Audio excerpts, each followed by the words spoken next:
Shalom teman-teman yang terkasih di dalam Tuhan Yesus Kristus. Berjumpa kembali dengan saya di channel ini. Terima kasih buat teman-teman yang selalu baik setia mendengarkan seluruh bagian diskusi, debat, dan pekabaran Injil melalui channel ini.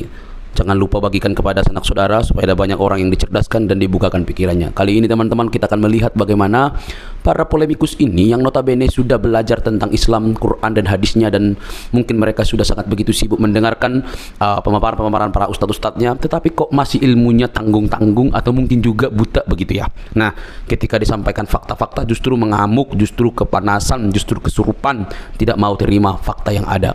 Teman-teman jangan skip, yuk kita cerdaskan mereka. Semoga dengan berita Injil, perbedaan-perbedaan yang ada bukan untuk memperuncing, tetapi untuk membawa kepada keterang yang sejati. Ini dia videonya teman-teman. Ini jangan-jangan ini oten ini ngaku Islam ini. Oke, Bang. Enggak lah. Udah berapa tahun jadi orang Islam? Bang, enggak sebentar lu. Udah berapa tahun jadi orang Islam? Berapa tahun ya? Dari kecil. Oke. Udah puluhan tahun ya? Ya ceritanya, saya pernah naik di sini kok. Saya pernah cerita itu. Oke, coba buktikan dulu, Bang. Karena terlalu banyak. Hampir tiap hari, Bang, selalu ada orang di sini udah meninggalkan agama Islam, mengikrarkan keluar dari agama Islam. Coba, bisa nggak Anda membacakan ayat-ayat Al-Quran atau bacaan sholat untuk meyakinkan kami bahwa Anda benar-benar seorang Muslim? Itu suara apa, Bang, yang berisik itu? Itu suara hujan, Bang. Oke, coba ya silakan. Bacakan satu surat atau bacaan sholat.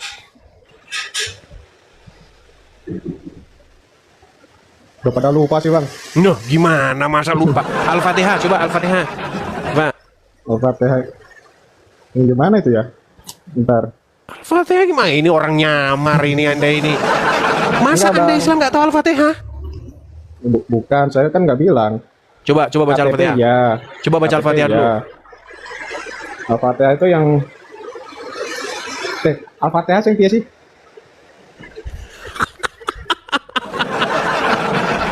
Ya udah dibawa Udah dulu. lupa, Bang. Iya, dibawa dulu.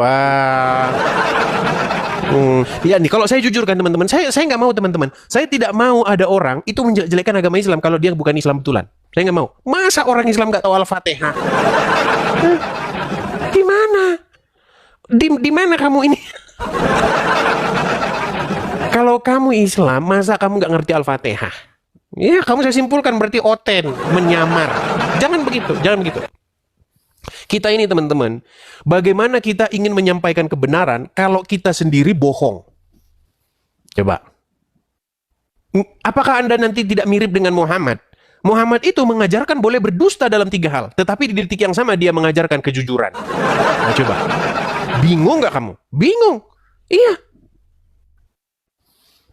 Kalau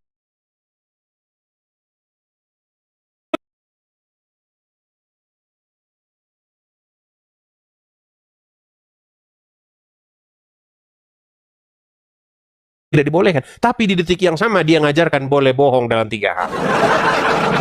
Berat kan? Iya, berat. Oke, M. Syaifullah Usman, silakan. Ayo, datang kemari, diskusi, debat. Jangan saling maki-maki, jangan saling hujat-hujat. Silakan. Syaifullah Usman, silakan nyalakan kamera.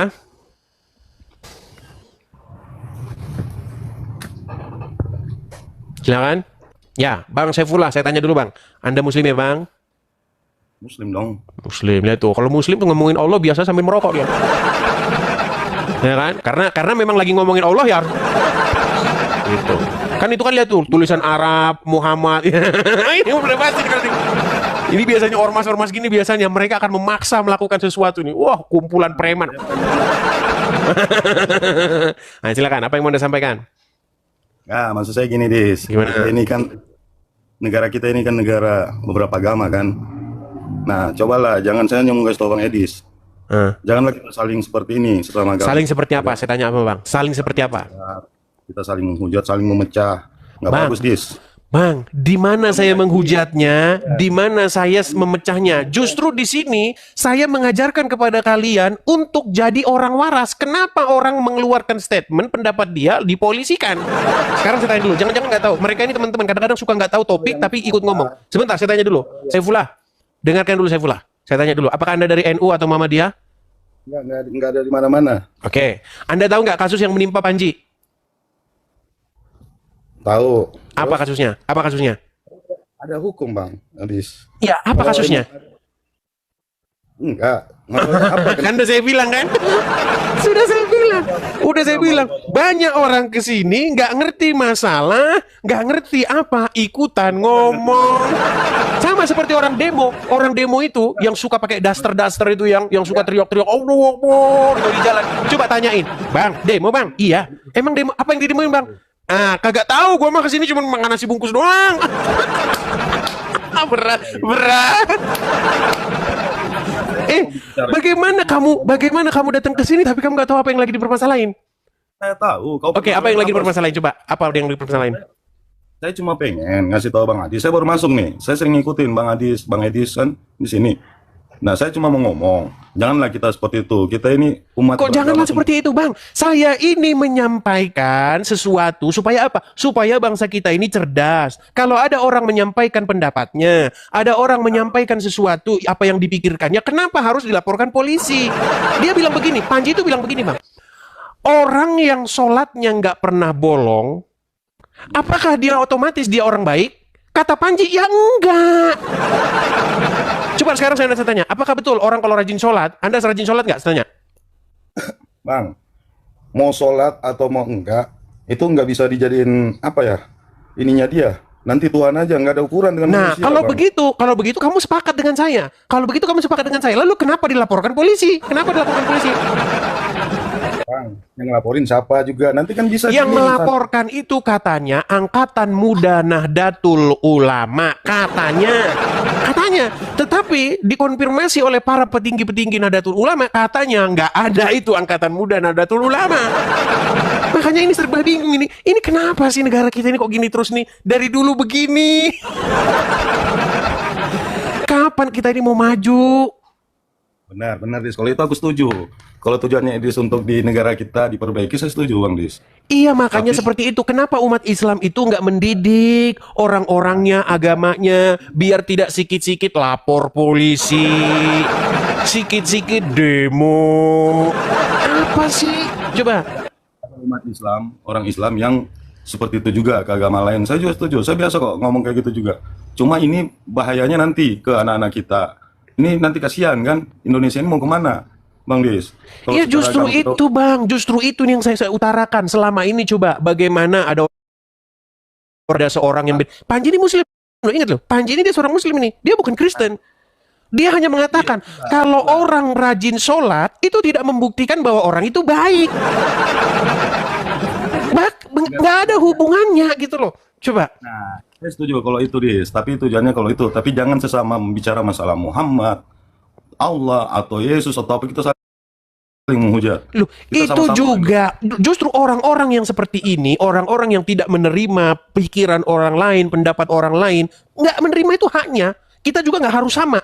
Nggak mungkin pikirannya Panji sama dengan pikiran orang yang laporin. Cuman berbeda pemikiran tidak menjadi satu pembenaran untuk mempolisikan orang tersebut. Aneh. Orang dia pikirannya lain kok. Oh, berarti kamu pikiran kamu beda dengan saya. Berarti kamu harus masuk penjara. Masuk penjara kamu. Apakah seperti itu? Contoh sekarang sebentar gini. Anda Islam kan? Anda bilang kepada saya bahwasanya menurut agama saya, keyakinan saya, yang benar itu Islam, bukan Kristen. Terus saya bilang, oh gara-gara kamu berpikir bahwa Islam itu yang benar, bukan Kristen, berarti kamu harus masuk penjara kamu. Apakah seperti itu? Orang punya pikirannya sendiri, keyakinannya sendiri. Sama seperti Anda meyakini yang benar itu Islam. Saya meyakini yang benar itu Kristen. Masa gara-gara kita beda, masa kita saling penjarakan? Kan aneh. Gitu loh. Kalau itu yang penting saya sering masuk ke ini Islam juga, yang sering ngujat. Saya ngasih tahu, Yes, jangan kayak gitu. Kita ini bersaudara semua yang ada di Indonesia ini. Mau agama apa, tetangga kita agama apa, kita saling jaga lah itu. Karena ini yang kekuatan kita yang ada di Indonesia, Bang. Nah, tetapi begini Saifullah. Kalau kamu punya pikiran seperti itu, artinya kamu seorang Islam yang sudah melawan omongan Muhammad sendiri. Benar kan? Ini kadang-kadang ini dilema ini. Sebentar, Muhammad Saifullah. Tidak mungkin kamu Islam di detik yang sama kamu tidak memusuhi Yahudi dan Nasrani. Karena apa? Karena di dalam hadis Muhammad berkata begini. Ini kata Muhammad. Jikalau kamu bertemu dengan orang Yahudi dan orang Nasrani di jalan, jangan kamu tegur, jangan kamu memberi salam kepada mereka, tetapi desaklah mereka ke jalan yang sempit. Bagaimana kamu berkata kamu Islam di detik yang sama kamu mari kita mengasihi Yahudi dan Nasrani? Gak bisa. Makanya saya bilang kemarin, hadis-hadis seperti itu yang ada di dalam hadis sudah waktunya dibuang ke tong sampah. Karena apa? Karena tidak sesuai dengan nilai-nilai kebangsaan. Nabi Muhammad, kamu mungkin lihat hadis yang satu, Muhammad ini dia universal, ini dia punya perkataan atau apa, nggak bisa. Oke, sekarang saya tanya sama kamu, gini saya pula, betul atau tidak? Kalau Muhammad, gini, betul atau tidak? Saya cuma mau jelasin. Gimana? Nabi Muhammad itu, kalau emang dia seperti itu, mungkin dari zaman Rasulullah dulu sudah habis agama yang lain kan, tapi kan enggak, dia itu bagaimana dia apa ya, mengasihi semua, bahkan waktu yang dikuasai itu apa Konstantinopel di zaman Al-Fatih, itu agama lain itu disayangi, dipelihara, bahkan Rasulullah menyuruh untuk jangan melukai atau mengapakan agama lain gitu. Ya, itu kan asumsi liarmu, nggak ada hadisnya. Tidak ada hadisnya. Perhatikan. Ini tema kita sudah berulang-ulang ya nih. Bagaimana kamu Islam tapi di detik yang sama kamu melawan Muhammad nih.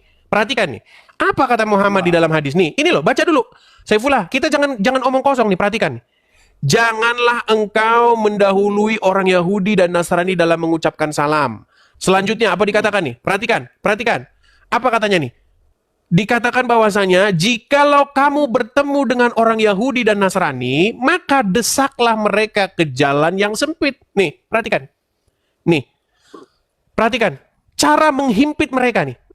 Dikatakan di sini dalam sebuah hadis, perhatikan ya. Hadis apa dulu, Dis? Hadisnya nih banyak sekali. Hadis riwayat Muslim, hadis riwayat Bukhari. Nih. Saya nggak pernah tahu itu. Iya, makanya kamu masih Islam. Karena kamu masih Islam, makanya kamu.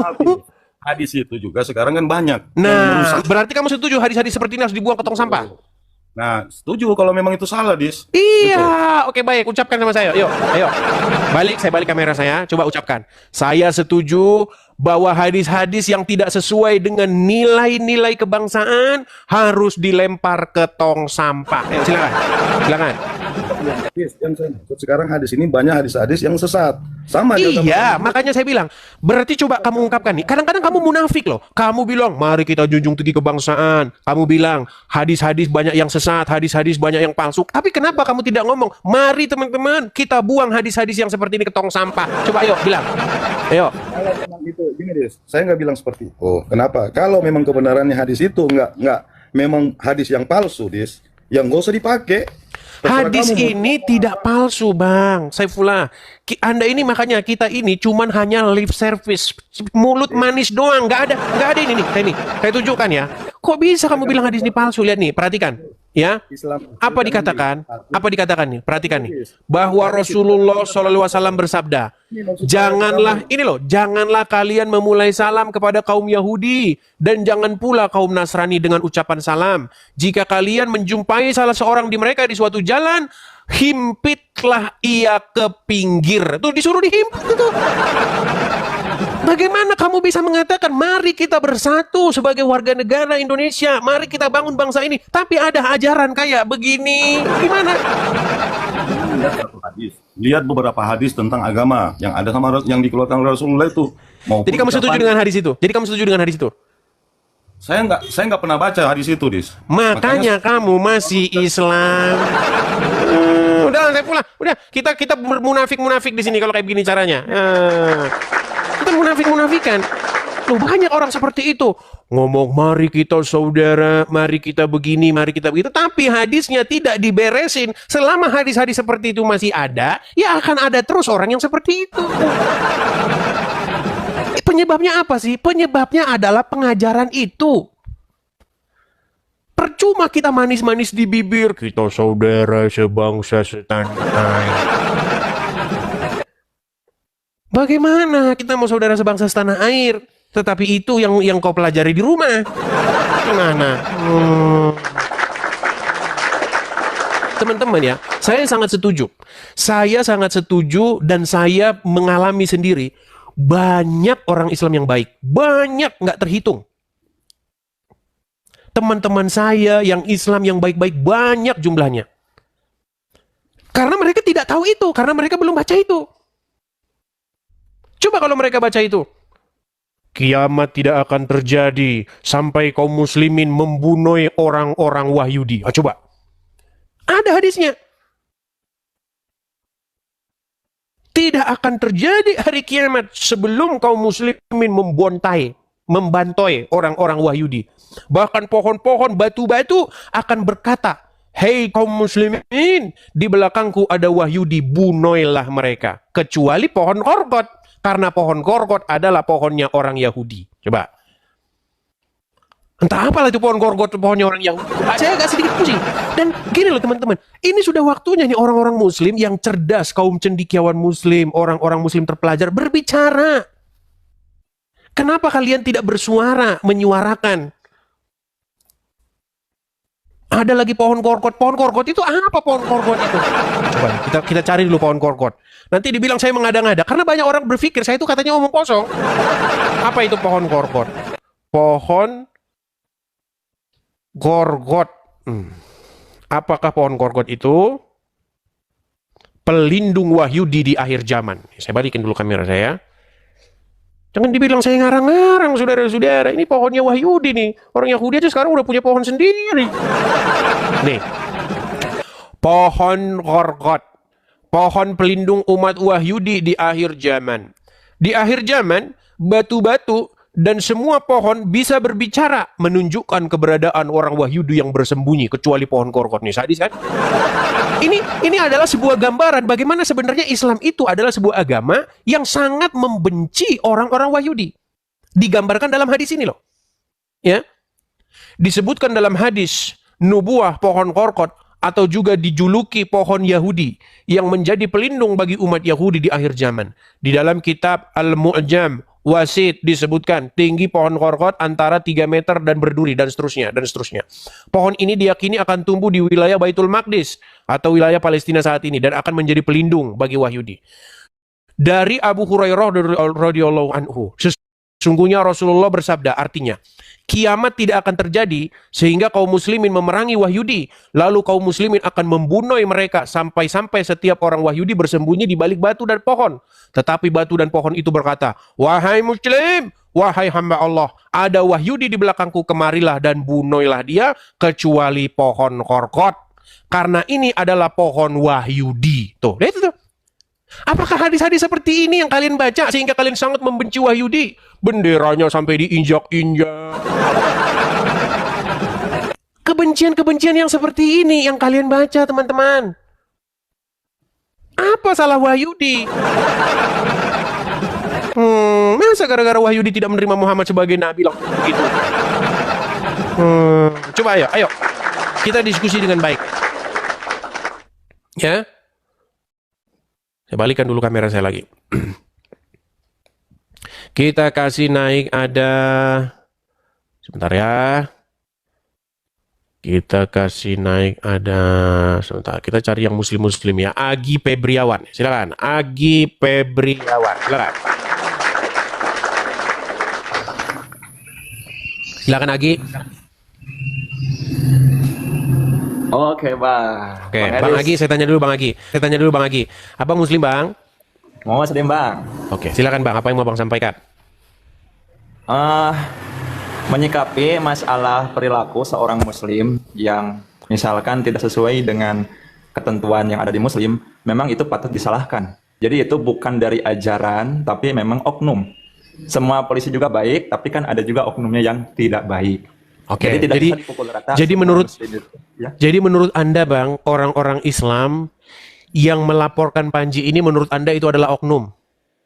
Seandainya pelaporannya itu tidak sesuai, bisa jadi oknum. Karena hawa nafsu, berangkat dari hawa nafsunya, dari kepentingan yang dia miliki. Padahal ajaran Islam itu sendiri. Jangan-jangan dia tidak tahu isunya ini. Coba saya bahas dulu, Bang. Isunya begini, Bang.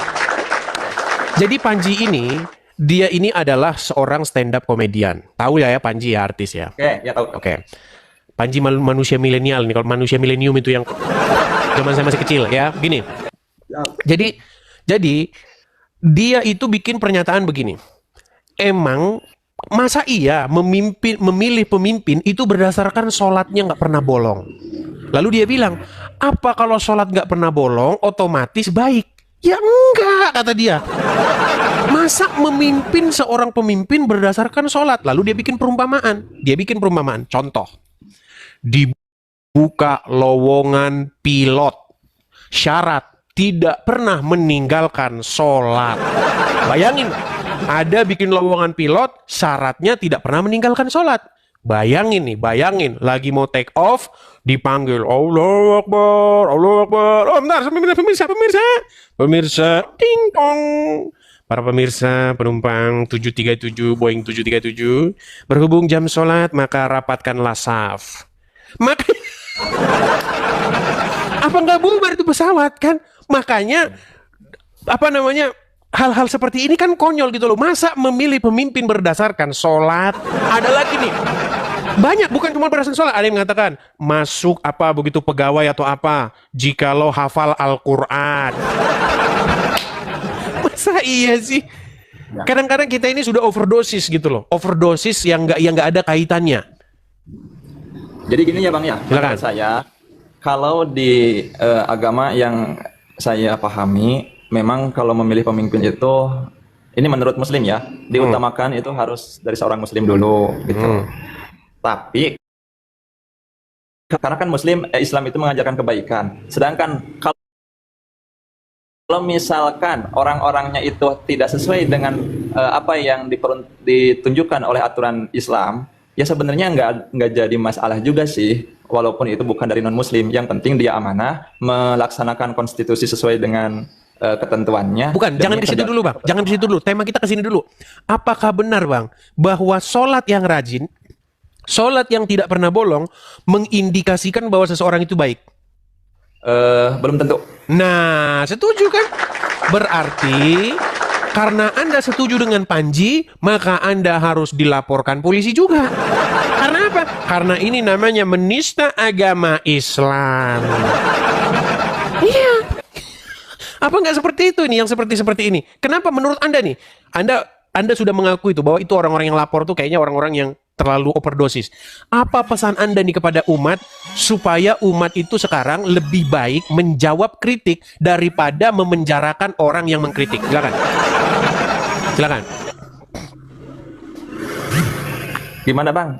Maaf Bang, barusan ini ada yang Apa petuah, apa nasihat Anda kepada orang-orang Islam yang sikit-sikit lapor polisi, dikritik lapor polisi, beda pendapat lapor polisi? Contoh kejadian yang kemarin, Trans TV atau Trans 7 itu rame-rame digeruduk oleh para santri, bahkan mereka bernyanyi, apa jadinya negara tanpa santri, apa jadinya kalau makan nggak pakai cangkul, apa jadinya kalau misalnya santri-santri tidak ada. Harus dijawab, yang ada negara Indonesia maju, itu yang ada. Jadi saran saya seharusnya dicari dulu dengan baik, dengan bijak, duduk permasalahannya itu ada di mana. Jangan terlalu mengedepankan emosi, kepentingan pribadi dulu. Jadi harus dicari akar permasalahannya di mana, dan kita juga harus istilahnya itu konsisten lah dengan kebenaran. Jadi jangan seakan-akan kalau non-Muslim itu pasti salah dan Muslim pasti benar, itu kan belum tentu juga. Baik. Jadi harus dilihat dulu permasalahannya bagaimana, seperti apa, baru simpulkan. Gitu aja. Kalau begini Bang Agi. Baik Bang Agi. Pertama-tama, Anda mengatakan bahwa orang yang rajin sholat, orang yang sholatnya tidak pernah bolong, Anda katakan belum tentu dia baik. Padahal di dalam Al-Quran, ayat itu mengatakan begini, sesungguhnya sholat itu adalah mencegah perbuatan mungkar. Berarti statement Anda bertentangan dengan Al-Quran. Karena Al-Quran berkata, sesungguhnya sholat itu mencegah perbuatan mungkar. Berarti otomatis kalau orang sholat terus, dia tidak akan melakukan perbuatan mungkar. Tetapi Anda katakan belum tentu. Berarti gimana ini? Makin pusing lagi. Silakan. Jadi gini. Sholat itu kan dilaksanakan dalam rangka mengingat Allah ya. As-sholatu tanha anil fahsya'i wal munkar itu, seandainya memang kalau orang melaksanakan sholat dengan benar, dan sholat itu sebenarnya kan mengingat Allah untuk berzikir, dan mengingat Allah itu tidak mesti di dalam sholat terus, harusnya di setiap dia napas menghembus, setiap dia melakukan semua pekerjaan itu selalu ingat kepada Allah. Maka kalau orang memang sholatnya sudah benar, pasti terjauh dari fahsya wal munkar. Nah, bisa jadi orang-orang yang sholatnya secara fisik, rutinitas, dijadikan rutinitas, sedangkan dia masih melakukan hal-hal yang fahsya dan mungkar, maka sesungguhnya dia belum melaksanakan sholat yang sesungguhnya. Oke, jadi menurut Anda sholat yang sesungguhnya itu bukan gerakan-gerakan badan begini? Bukan. Ada secara syariat itu dia gerakan badan dalam rangka mengingat Tuhannya Allah Subhanahu wa taala. Tapi kan mengingat Allah itu bukan hanya saja di dalam sholat, harusnya di setiap dia bergerak, berperilaku, maka nanti akan menghadirkan perilaku-perilaku yang baik. Oke, berarti esensinya bukan pada gerakan. Esensinya secara syariat gerakan harus dikerjakan, tapi secara batinnya hatinya dia juga harus melaksanakan. Sehingga nanti Berarti selama hanya omong kosong doang kalau begitu esensinya. Sebentar, makanya saya bingung ini loh. Anda mengatakan sholat itu esensinya adalah untuk tidak melakukan perbuatan yang mungkar. Setuju? ya setuju. Lalu kalau sudah melakukan itu, sudah melakukan perbuatan yang tidak mungkar, apa gunanya gerakan-gerakan begini? Berarti sholatnya itu belum masuk ke dalam hatinya. Dalam artian sholatnya itu hanya gerakan yang memang gerakan itu secara syariat diharuskan, tapi secara kesadaran dia belum melakukan. Kadang kan ada orang yang lagi sholat itu misalkan mikirnya kemana gitu, ngelamun dan lain sebagainya, belum Ya, khusyuk. baik. Jadi ini yang saya bilang teman-teman. Mereka ini teman-teman, ya memang agak sedikit sulit ya. Gini. Sering ngeledekin ya. Kata Rudi Iskariot katanya sandal pink yang misterius. Nah, di sini ada sandal pink misterius nih. Sering saya ledekin kalau misalnya dia lagi masak. Kalau lagi masak, oh itu harus begini, diaduk begini, terus agak ditabur-taburin begini, terus dikasih irisan begini, irisannya. Saya bilang begini, tetap aja juga masuk mulut juga acak-acakan. Kan kalau masuk mulut acak-acakan juga, masuk ke dalam perut juga, diaduk juga. Kenapa? Kan saya gini, kan biasanya koki-koki itu ya, orang-orang yang suka masak tuh ya. Oh, ininya di sini. Oh, kurang pas ini. Anggurnya diputar lagi, anggurnya geser ke sini. Mau ribet amat sih. Tetap aja masuk ke perut kok, makan ke perut. Intinya begini, intinya adalah masuk ke mulut. Itu kan esensinya. Masuk ke mulut, masuk ke dalam perut, mengenyangkan. Mau dia bolak-balik, mau dibikin nasinya di kiri, bawangnya di kanan, bawangnya di... Nggak ada gunanya, sama aja. Masuk ke mulut. Kan itu esensinya. Nah, sekarang begini. Kalau Anda mengatakan bahwasanya esensi daripada sholat itu adalah mencegah perbuatan mungkar, bagaimana esensinya itu adalah yang penting suatu keadaan di mana Anda tidak melakukan kejahatan-kejahatan, lalu apa gunanya gini-gini? Gunanya buat apa kalau begitu? Setidaknya kan dengan orang muslim melakukan rutinitas sembahyang itu diharapkan rutinitas itu bisa meresap ke dalam hatinya sehingga dari situ bisa menghadirkan atau memunculkan perilaku yang baik. Oke, coba apa yang meresap ke hati seseorang jika seseorang begini-begini waktu sholat? Atau gini aja, gini. Apa yang meresap gini aja dah, gini. Ini apa nih namanya? Sodako bukan? Ya, sedekap. Oh, sedekap. Oke, sedekap. Apa yang meresap ke hati seseorang jika kan ada yang begini, ada yang di perut begini, betul toh? Aduh, saya kurang berdiri. Sebentar. Sodakop itu ada berapa versi, teman? Sebentar, saya balikin dulu ya. Sodakop tergantung mazhab sih, ada yang Oke, tergantung mazhab. Ada yang begini, betul nggak? Betul. Ada yang begini. Ya. Oke, apa bedanya di begini sama di perut? Bedanya apa? Kalau begini lebih enak, kalau begini lebih tidak enak atau bagaimana? Coba jelasin sama saya. Coba. Kan gini ya, di dalam Islam itu juga ada yang disebut dengan madhab fikih yang mana bisa saja kayak gini, semua tata cara sholat itu diajarkan oleh Rasulullah. Karena di dalam qiraah membaca Al-Quran juga kan ada 7 qiraah, dan itu semuanya dibenarkan dalam kondisi yang pada waktu itu diajarkan, gitu kan. Berikut fikih sholat juga seperti itu. Jadi intinya gini lah, kehusuan itu adalah kesadaran. Ketika seseorang melakukan sholat, khusyuk berarti dia sadar kepada Allah, dan juga itu harus terimplementasi di dalam rutinitasnya, keseharian di dalam melakukan segala sesuatu. Baik. Gitu. Tapi yang mau saya sampaikan begini, Bang Egi. Ya, saya sebagai orang Kristen ya. Di dalam kekristenan itu, ibadah yang sejati itu bukan melakukan gerakan-gerakan badan. Karena pengertian daripada ibadah itu sendiri, akar kata dari ibadah itu dari kata abdu atau hamba atau abdi bahasa Indonesianya. Penghambaan diri. Dan penghambaan diri itu tidak ditentukan dengan gerakan tangan, gerakan kaki, gerakan badan, tidak. Apa kalau orang ke gereja kalau tangannya tinggi, oh Yesus makin tinggi tangannya makin orang itu baik? Ya kagak. Jangan salah, ada orang yang kalau ke gereja, makin histeris, ada banyak orang ke gereja ekspresinya begitu begitu sangat luar biasa, tangannya ke atas, tapi kelakuannya tiap hari bajingan, banyak. Bang, Banyak. ada dulu ya, ada keperluan dulu ini. Oh, pergi dia, Izin dulu. baik, Oke, baik, makasih. baik, dia pergi. Ya itu ya teman-teman ya, makanya kita baca Alkitab. Maupun kalau Anda baca Al-Quran, ya gunakanlah pikiran Anda. Jangan Anda gunakan pikirannya tetangga terus. Iya. Tanda kebaktian, tanda ketaatan seseorang kepada Tuhan itu tidak ditentukan dari gerakan badan. Enggak. Kata siapa kalau orang di gereja yang tangannya begini, oh Tuhan, maka hidupnya dia, berarti dia taat aku sama Tuhan. Apa seperti itu? Enggak, tidak. Tidak ditentukan dari itunya. Makanya ibadah yang sejati bukan gerakan-gerakan badan. Oke, kita kasih naik ada Nanda AP. Ya, silakan Nanda AP. Silakan Nanda AP. Shalom Bang Idris. Oh, Kristen. Silakan Nanda AP, nyalakan kamera dulu. Oke, Nanda AP, saya tanya dulu Nanda AP. Apakah Ya. Anda ini seorang Kristen? Sekarang iya, dulu enggak. Oh, dulu Muslim. Dulu Muslim. Berapa tahun Anda jadi orang Muslim? Muslimah? 19 tahun. 19 tahun menjadi seorang muslimah. Sudah Iya. meninggalkan Islam sudah lama. Sudah Bang Idris kan udah 12 tahun, 12 kurang lebih 12 tahun. Saudara mau nikah. Karena yang seperti ini udah banyak dan saya tidak terlalu, ini mohon maaf ya. Misalnya ada dilakukan sebuah seleksi. Misalnya ada saya mau nyeleksi nih orang-orang yang masuk Kristen. Maka orang-orang yang masuk Kristen karena nikah itu nanti akan saya buat di gelombang kedua.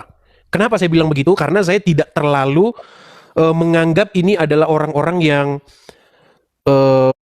melihat kebenaran, tetapi karena ngikutin suaminya. Tapi nggak apa-apa lah. Apakah Anda betul-betul menjadi orang Kristen itu karena melihat kebenaran atau karena Anda menikah? Coba jelaskan kepada kami.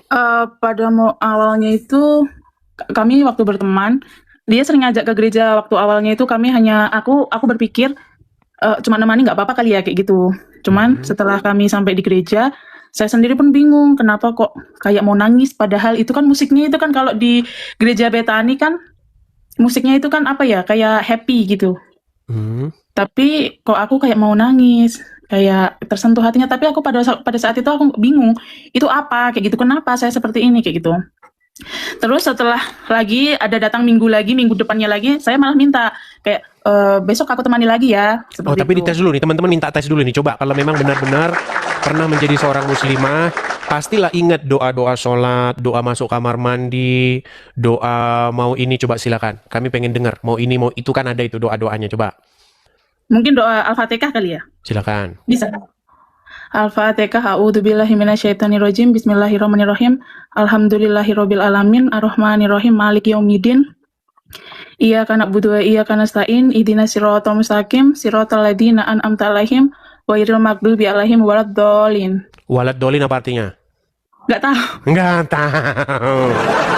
Udah biasa itu. 99% orang yang naik ke sini ditanya apa arti bacaan Qurannya, mereka nggak tahu. Oke, lanjut. Udah sah ya teman-teman ya, sah ya, bekas muslimah ya, lanjut yuk. Enggak, saya hanya bilang Bang Idris kan kemarin saya sempat DM, tapi aku maunya privat aja karena saya mau konsultasi. Oh, oke. Kalau nggak salah ya memang DM saya, terus saya bales ya. Biasanya Ya. saya tuh balasnya cuma singkat aja, naik aja gitu biasanya saya bilang gitu Ya. kan. Kadang ada orang kirim pesan panjang sekali nggak saya baca itu, cuman saya bilang naik aja gitu. Iya. Karena apa? Karena kita ini waktunya bersuara begitu, supaya kebenaran yang Anda lihat itu dilihat juga oleh orang lain begitu. Oke, apa yang mau Anda sampaikan ini, Nanda Ape? Nggak ada sih Bang, cuman mau itu aja, cuma mau menyampaikan karena Bang Edis kemarin bilang naik aja, karena sudah terbaca sama Bang Edis Saya nggak, kalau mau naik ke room kayak gini, kalau mau cerita tentang privasi, saya nggak ini bang, nggak pede. Nggak pede. Tetapi bukankah di dalam Alkitab dikatakan tidak ada seseorang yang menyalakan pelita lalu menaruhnya di bawah tempat tidur.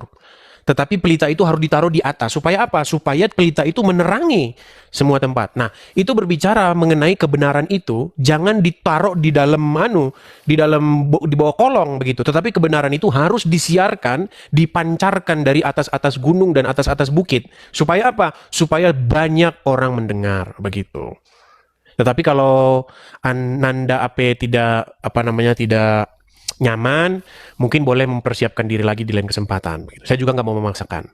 Oke bang. Yang jelas sudah berbagi cerita bahwa sudah meninggalkan agama Islam ya, walaupun backgroundnya itu ada gara-gara nikah juga ya. Ya bang. Oke. Hanya itu saja, atau ada lagi yang mau disampaikan? Tidak ada bang Edis. Oke, hanya itu saja ya Kak Nanda ya. Terima kasih Kak Nanda. Selamat siang, Tuhan Yesus Selamat berkati siang. ya. Ya teman-teman, saya mohon maaf ya kalau saya memang menaruh orang-orang yang pindah agama gara-gara nikah itu di kloter kedua. Begitu. Saya pengen itu menyaring orang-orang yang memang benar-benar dia masuk Kristen tuh karena dia belajar begitu. Seperti itu, bukan karena pernikahan ya, seperti itu. Karena kalau pernikahan nanti sama kayak bekas istrinya Sule. Siapa itu? Yang DJ yang katanya disawer anggota dewan itu loh. Siapa namanya? Aduh, siapa? Yang dia masuk Islam, mualaf. Terus habis Natali, ya kan? Dia kan mualaf tuh. Orang Muslim seneng aja, woi mualaf. Semoga Natali menerima kebenaran Islam karena dia ternyata DJ bro. Itulah makanya karena kamu seneng orang mualaf doang, nggak menyeleksi, bukan karena dia mikir. Saya itu adil loh teman-teman. Saya adil. Saya nggak mau kita ini jangan berstandar ganda. Orang kalau mualaf, jangan mualaf tuh ya karena nikah. Mualaf karena dia melihat kebenaran agama Islam. Apakah Natali dia melihat kebenaran agama Islam atau karena melihat duit? Coba. Yang muslim-muslim nih, kalian harus udah waktunya berpikir nih. Room saya ini room yang paling objektif. Ya. Bahkan saya juga sering mengeluarkan pernyataan-pernyataan yang kontroversial. Karena apa? Karena memang kalau benar ya saya bilang begitu. Seperti itu, ya. Ya, silakan. Iya, waktu baru nikah sama Sule. Alhamdulillah sudah pakai hijab. Alhamdulillah sudah menerima kebenaran, sudah melihat kebenaran agama Islam. Slim. Ya pintar udah tahun 2026. Aduh. Yuk, silakan. Kita kasih naik ada lagi yang muslim, Raisa. Oke, Raisa, silakan Raisa.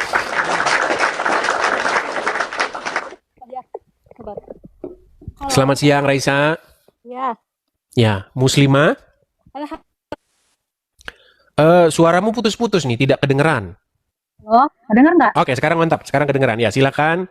Mari berdiskusi dengan baik. Mari berdebat dengan baik. Berdiskusi bukan ajang caci maki. Berdebat bukan ajang saling hujat. Silakan, nyalakan kamera Anda. Mari, sampaikan apa yang mau Anda utarakan. Silakan.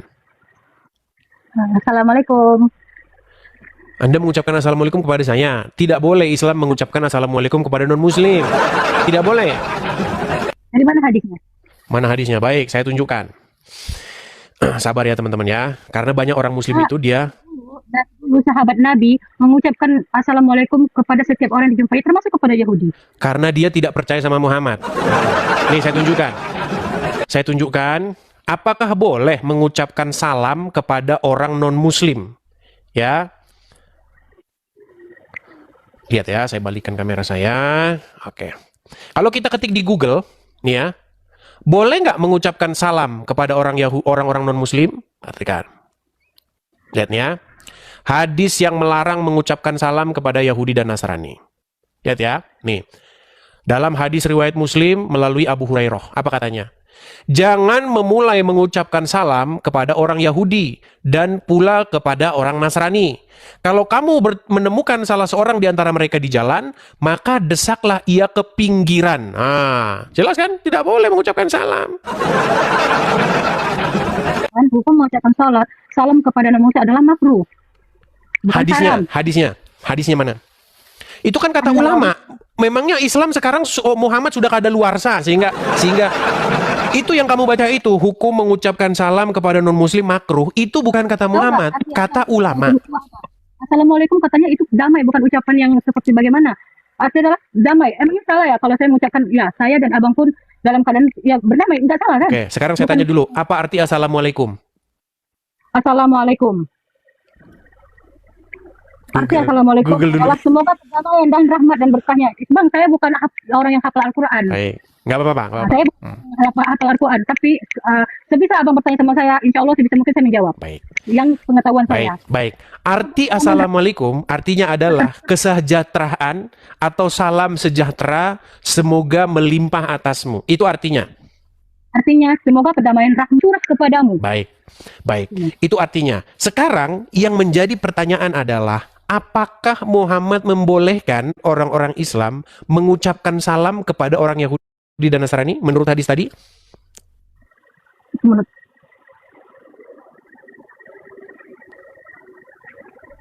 Google saya lagi. Gimana? Tahu saya tidak boleh mengucapkan, hanya tidak boleh mengucapkan Natal. Oke, saya tunjukkan lagi hadisnya ya. Kita orang Islam ini memang teman-teman sebenarnya mereka itu hati nuraninya melawan Muhammad. Masalah agama atau masalah tadi topik yang abang perbincangkan yang Ya, komedi sebelum kita ke situ, Reisha, kita membahas dulu statement kamu yang mengucapkan kepada saya salam. Saya bilang sama kamu, kalau kamu tadi. jadi orang Abang, apakah yang salam yang saya sampaikan itu membuat abang masalah atau keberatan bagi abang? baik, salam kamu itu sangat baik dan saya menerima menyambut hangat. Kenapa? Karena itu kebaikan yang kamu harapkan melimpah atas saya. Tetapi masalahnya Muhammad tidak membolehkan kamu mengucapkan itu kepada saya, gitu loh. Coba. Kata Nabi, saya dulu kepada abang, apakah salam yang saya ucapkan kepada abang itu adalah keberatan bagi abang? Tidak, tetapi Muhammad melarangnya. Kalau misalkan Nabi saya pun melarangnya, itu hak saya mau mengikuti atau tidak. Sekarang saya mau bertanya sama Oke, abang. berarti kamu tidak mau mengikuti Muhammad? Kenapa? Sebentar. Berarti kamu tidak mau mengikuti Muhammad? Enggak, bagi saya, yang saya tahu, Nabi saya cuma berkata tidak boleh mengucapkan Natal, tidak mengucapkan salam. Muhammad tidak pernah melarang Natal, nggak pernah. Muhammad tidak pernah melarang mengucapkan Natal. Yang Muhammad larang itu mengucapkan salam.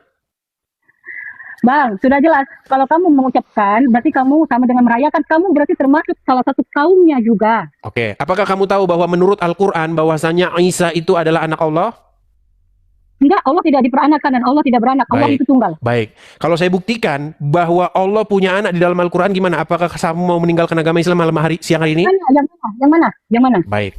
Pertama, sebelum saya itu dulu, saya tanya dulu kamu. Jika Allah punya anak, apakah kamu akan menyembahnya? Tidak. Bagaimana? Tidak, karena Allah tunggal dan tidak diperanakan dan tidak dipersekutukan. Jika Allah punya anak, apakah kamu akan menyembahnya? Enggak. Oke, baik. Sebentar. Jika Allah punya anak, maka kamu tidak mau menyembahnya. Baik, saya akan bukakan. Baik, coba bukakan surat Az-Zumar.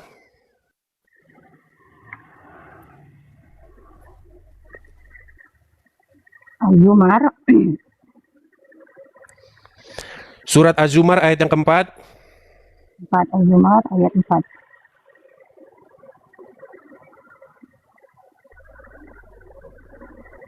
Oh, sebentar. Saya agak ketukar-tukar nih ayatnya ya. Sebentar.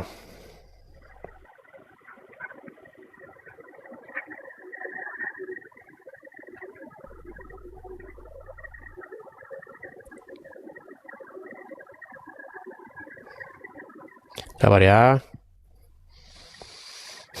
Saya tidak hafal nih teman-teman ayat-ayatnya. Oke, buka Quran surat Az-Zukhruf ayat 81. Az-Zukhruf ayat 81.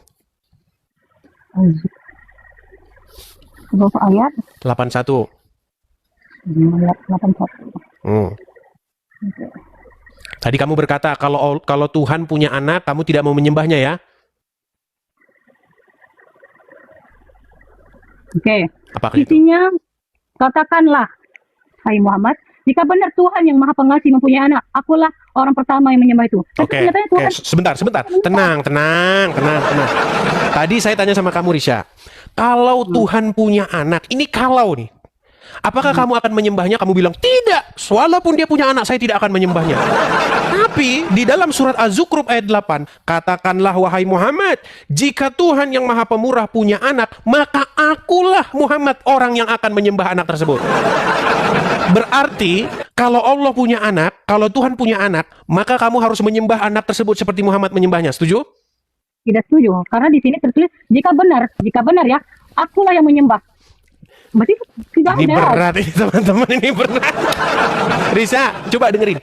Jika benar Tuhan pencipta alam, Tuhan yang Maha Pemurah punya anak, maka kamu akan menyembahnya nggak sesuai ayat Quran ini? Bang, Coba kamu baca dulu. Coba kamu baca dulu. Aduh, kurang bagaimana. Coba Risa, coba kamu baca pelan-pelan biar kami dengar. Katakanlah, hai Muhammad, jika benar Tuhan yang Maha Pengasih mempunyai anak, maka akulah yang menyembah. Ibaratkan sebagai ini contoh kecilnya Bang ya. Ibaratkan jika memang itu terjadi, maka akulah yang pertama kali. Oke, berarti kalau benar Tuhan Pemurah punya anak, Muhammad akan menyembahnya nggak? Iya, tapi kenyataannya tidak. Makanya Nabi Muhammad tidak Jangan dulu ke situ. Saya bilang kan jika. Aduh. Jika kalau benar punya anak, maka Muhammad akan menyembah anak tersebut. Setuju? Ya. Nah, maka kamu sebagai seorang muslimah, pengikut Muhammad, kalau betul Tuhan yang Maha Pemurah punya anak, kamu juga akan ikut-ikutan Muhammad menyembah anak tersebut. Setuju? Ya, setuju. Nah, Tapi kenyataannya kan tidak. gitu dong. Baik. Sekarang buka surat Az-Zumar ayat keempat. Coba. Sekarang abang saya sudah jawab pertanyaan abang tadi. Sekarang saya mau bertanya sama abang. Sebentar, bagaimana saya buktikan dulu Risa, bahwasanya Tuhan di dalam Al-Quran punya anak. Saya akan tunjukkan. Buka surat Az-Zumar. Ayatnya berbunyi, sudah jelas-jelas ayatnya berbunyi, jika saya mempunyai anak, maka sayalah yang akan menyembah anak Oke, itu. saya akan tunjukkan bahwa Allah punya anak dalam Al-Quran. Buka surat Az-Zumar ayat keempat. Bacakan kepada saya.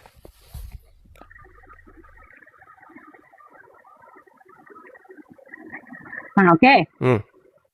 Kalau sekiranya Allah hendak mengambil anak, tentu dia akan memilih apa yang dikehendakinya di antara ciptaan-ciptaan yang telah diciptaannya. Oke. Kalau Allah ingin memilih anak, apa yang akan dia lakukan? Dia akan memilih apa yang dikehendakinya. Oke, dia akan memilih. Saya akan tunjukkan bahwa Allah telah memilih untuk mengambil anak. Saya akan tunjukkan. Saya tanya sama kamu, siapa yang telah memilih Maryam di dalam Al-Quran? Berarti anak Maryam dan bukan anak Tuhan. Sebentar, makanya siapa yang memilih Maryam menurut Al-Quran? Allah atau Udin? Allah Subhanahu wa taala. Untuk apa dia memilih Maryam? Untuk memilih karena Maryam itu Iya, adalah wanita untuk yang apa dia dipilih? Dalam rangka apa Allah memilih Maryam? A, untuk melahirkan anak. B, sebentar. Dalam rangka apa Allah memilih Maryam? A, untuk melahirkan anak yang dipilih oleh Allah. B, untuk jualan bakso. Yang mana menurut Al-Quran? melahirkan Nabi Isa. Oke, untuk melahirkan Isa. Setuju? Isa itu anak dari siapa? Anak yang datang dari siapa? A, dari Allah. B, dari Udin. Coba. Dari siapa? Dari siapa? Yang dilahirkan Maryam. Iya, dari siapa datangnya anak tersebut? Dari Maryam. Maryam yang bikin. Sebentar. Apakah Maryam yang membuat Isa ada di perutnya? Siapa yang bikin? Yang bikin? Iya semuanya. Kalau abang berkata gini bang ya, kalau misalkan ya, berat ini saudara. Risa, mohon maaf nih Risa. Kalau saya menyebabkan kamu hamil, maka saya disebut apa oleh anak tersebut? A, bapak. B, paman. C, tetangga. Bang, sekarang kayak gini. Rica, tenang. Jika saya menjadi penyebab adanya anak di dalam rahimmu, maka saya disebut A, paman dari anak tersebut, B, bapak dari anak tersebut, C, tetangga dari anak tersebut. Tolong dijawab, A, B, atau C? Bang, aku nggak ngerti loh bang bahasa statement yang abang buat. Sulit ini. Gini. Ini siapa yang menyebabkan Maria mengandung? A, Allah, B, Udin. Sebentar. Siapa yang menyebabkan Allah mengandung? A, Allah, B, Udin. Allah Allah. Oke. memberikan, menitipkan roh itu. Oke, Bukan berarti Allah yang menyebabkan menitipkan Maria roh itu mengandung. kepada- Berarti Allah yang menyebabkan Maria hamil. Katakan gini, abang bisa mengatakan, Sulit, sulit, Allah yang sulit, saudara-saudara. Risha, tenang. Risha, enggak, abang bisa mengatakan Maryam hamil disebabkan oleh Allah. Abang sudah ada hadis yang menunjukkan bahwa Allah itu laki-laki.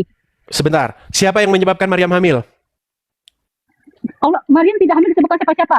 Dia Berarti Maryam hamil sendiri. Bukan Allah yang membuat Maryam hamil. Allah menitipkan hadis yang Baik, kita lihat. Oke, buka surat Maryam, buka Quran surat Maryam ayat yang ke-17. Nah kan?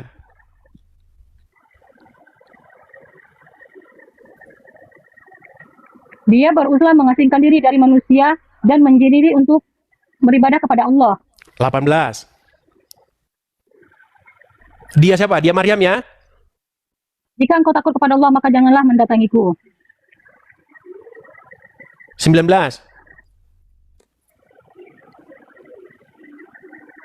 Jibril AS berkata, aku bukanlah manusia, namun aku adalah orang utusanmu. Dia mengutus untuk menyampaikan anugerah kepadamu, anak laki-laki yang baik dan suci. Oke, Berarti yang datang 20-nya. Jibril, Oke, 20-nya. Bagaimana mungkin aku punya anak? Betul. Bagaimana mungkin aku mempunyai anak laki-laki padahal tidak pernah seorang laki-laki pun menyentuhku. Aku bukan seorang pelacur. Baik, betul. Jadi Maryam bingung. Bagaimana mungkin saya punya anak? Sedangkan tidak pernah seorang lelaki pun menyentuh saya. Dan saya bukan seorang pezina, bukan seorang pelacur. Ayat 21-nya.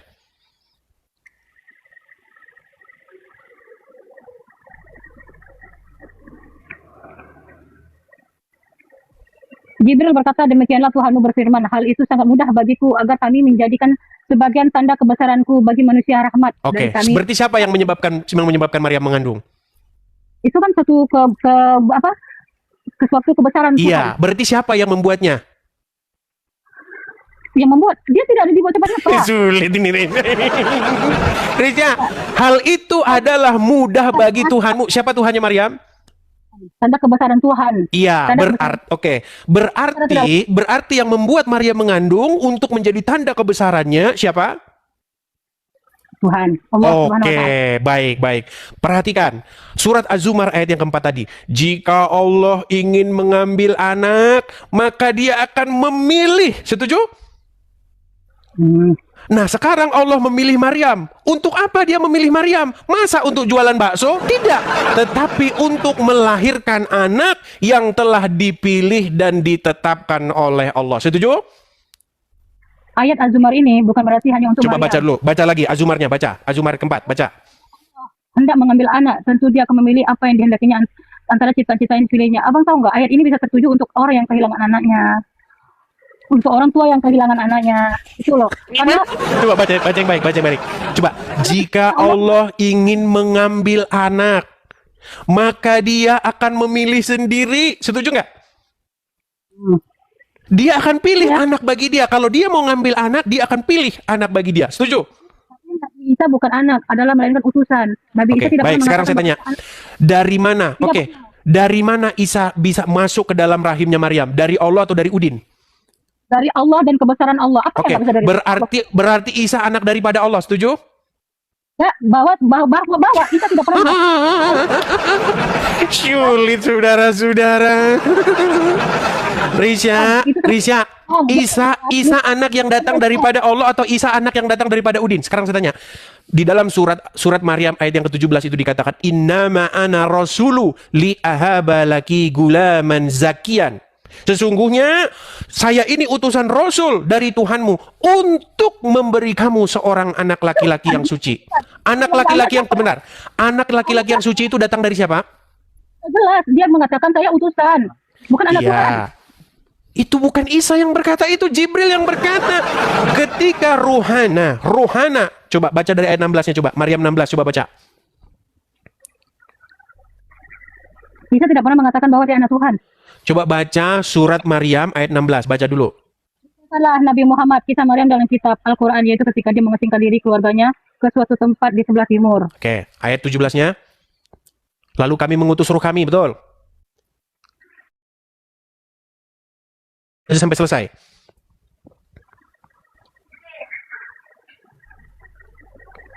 Ceritakan Nabi Muhammad kisah Maryam di dalam kitab Al-Qur'annya itu ketika dia mengasingkan diri keluarganya ke suatu tempat di sebelah timur Baitul Maqdis.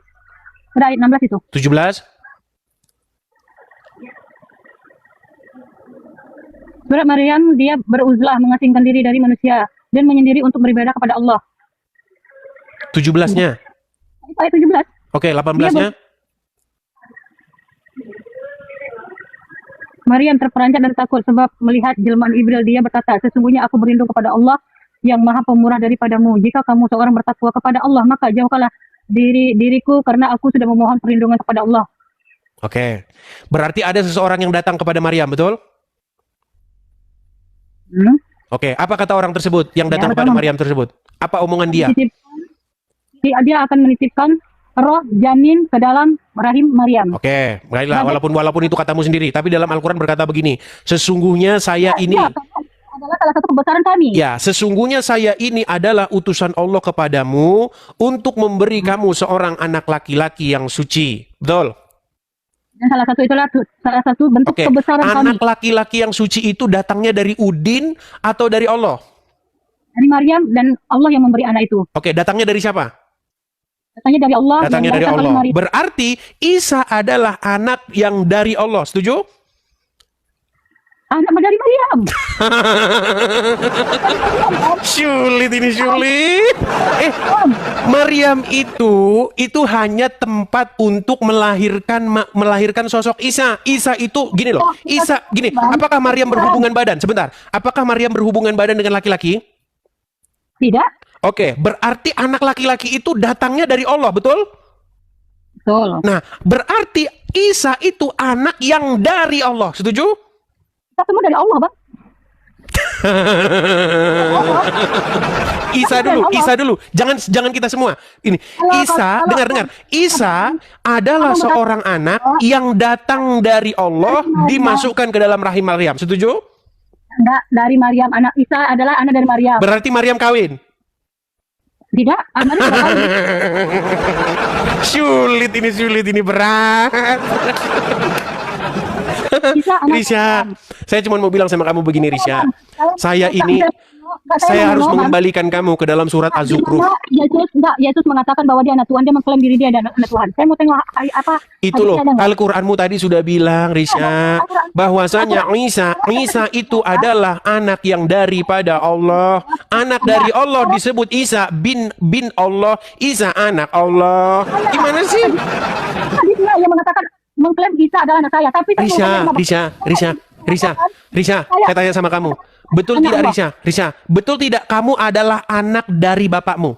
Betul atau tidak? Betul. Berarti Risha, taruhlah nama bapakmu misalnya Usman. Anggap nama bapakmu Usman. Berarti Risha binti Usman. Setuju? Oke. Isa adalah anak yang datang dari Allah, dititipkan atau ditiupkan ke dalam rahimnya Maryam. Itu tadi yang kamu katakan. Setuju? Oke, berarti Isa adalah anak yang daripada Allah. Setuju? Anak yang dititip. Iya, dari siapa dia? Datangnya dari siapa? Dari Allah atau dari Udin? Bang, kita semua makhluk hidup dari Allah, Bang. Jangan semua dulu, Isa dulu. Jangan semuanya, Isa dulu. Isa datangnya dari siapa? Dari Allah dititip. Dari Allah. Oke. Isa datangnya dari Allah. Kalau kamu dikatakan Risha datangnya dari Usman, berarti Risha anak daripada Usman. Berarti Risha binti Usman. Berarti Isa bin siapa? Bin bapak saya. Isa, tidak ada bin.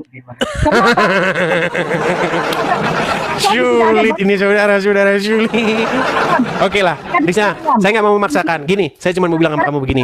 Risha. Oke, di agama mungkin seperti ini ya. Saya tanya, di ayat mana bahwa Yesus pernah mengklaim bahwa dia anak Tuhan? Injil ayat berapa? Baik. Kamu ingin berkata di mana Yesus berkata bahwasanya dia adalah anak Tuhan. Baik. Jadi ada sebuah diskusi yang sangat penting. Ini saya sebut sebagai siapa Yesus, kata Yesus. Baik. Sekarang berdasarkan agama, Injil kita, berdasarkan kitab. Baik. Jadi teman-teman, banyak orang Muslim bertanya kepada Kristen, Yesus itu siapa? Jadi jawabannya, siapa Yesus? Kata Yesus sendiri. Perhatikan.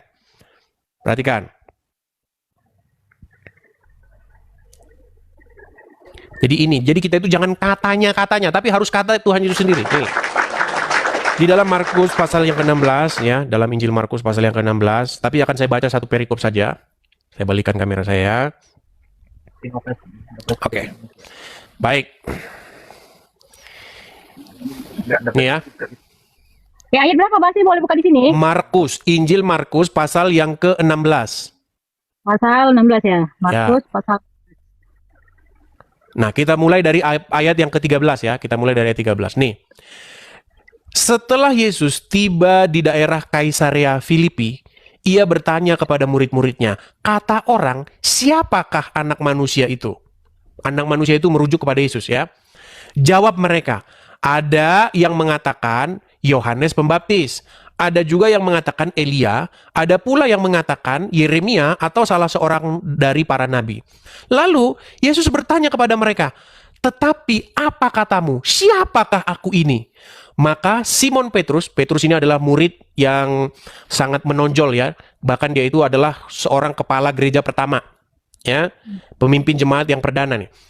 Maka jawab Simon Petrus, engkau adalah Mesias, anak Allah yang hidup. Kata Yesus kepadanya,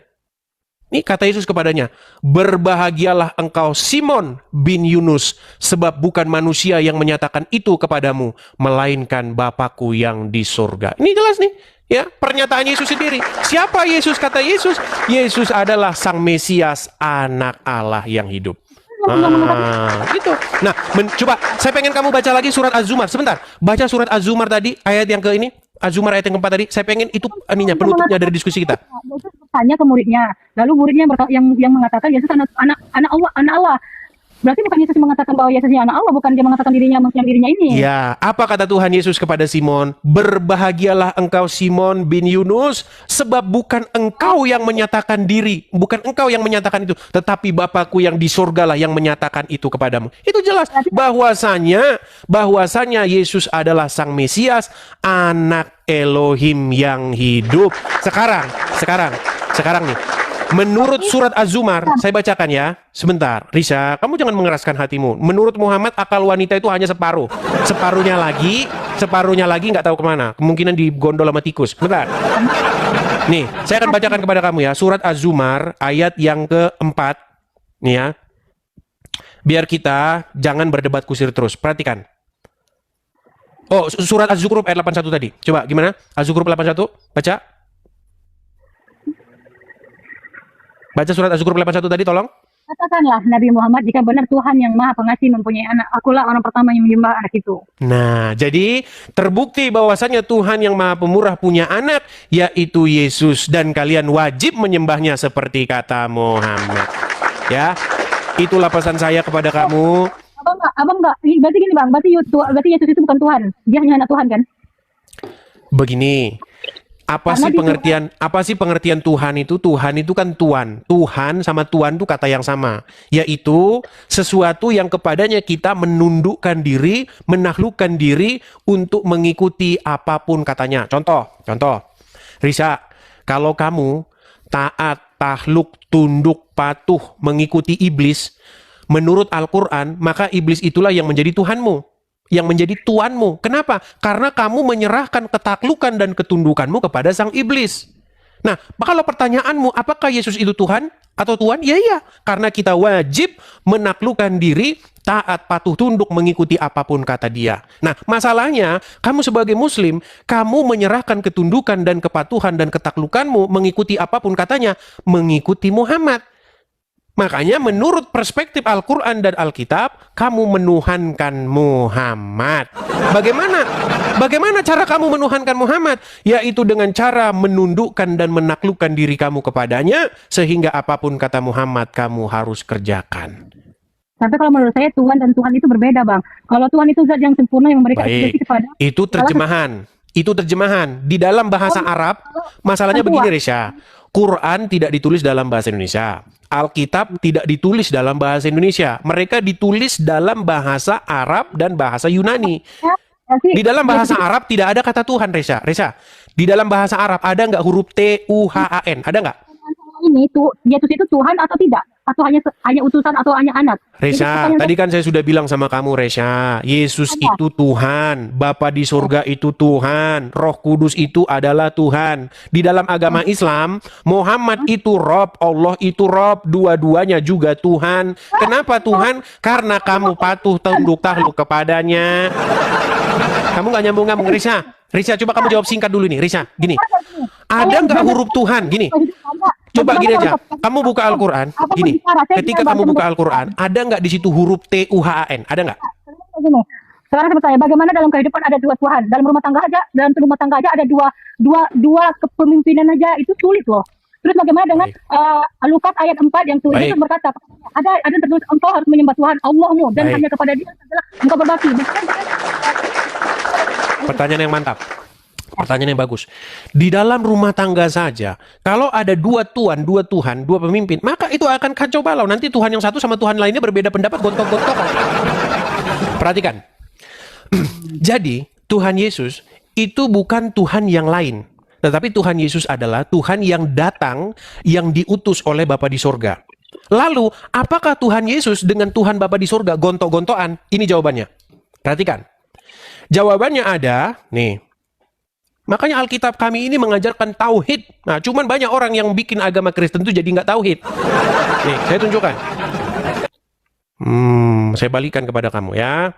Ini jawabannya. 1 Korintus pasal yang ke-15. Bentar.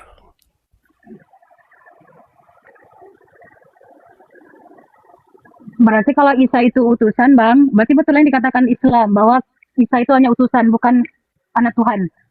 Ulang-ulang lagi. Gimana sih kamu, Risa? Kok jadi balik-balik lagi ke situ? Bilang tadi barusan dia utusan.